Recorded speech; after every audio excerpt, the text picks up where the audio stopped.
बोलो बोलो रामेश्वर नाथ की।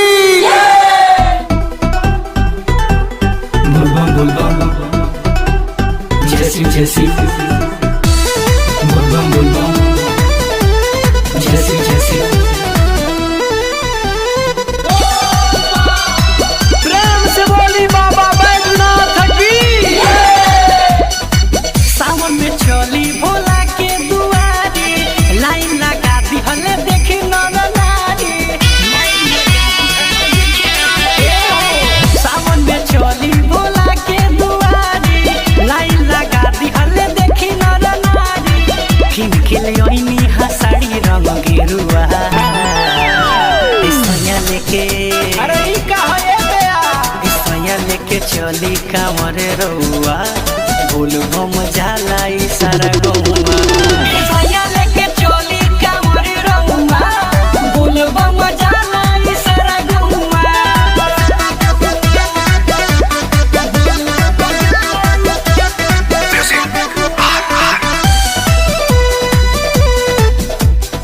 प्रेम से बोली बाबा भोलेनाथ की।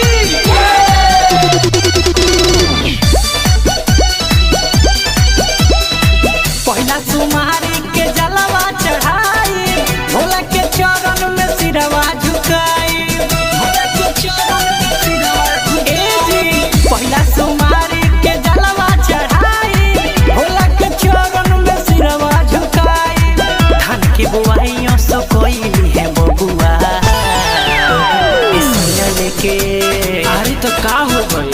इसया लेके चली कांवरे रउआ, बोलबम जाला ई सारा गौवा। इसया लेके चली कांवरे रउआ, बोलबम जाला ई सारा गौवा। बोलबम जाला ई सारा गौवा। प्रेम से बोली बाबा महेंद्रनाथ की। Mix by mom recording studio Tiwari Tola. Ramesh करम के संगे जले अंकी, सया विशाल रउआ बानी काहे संचित। सया विशाल रउआ बानी काहे संचित। रमेश करम के संगे जले अंकी, सया विशाल रउआ बानी काहे संचित।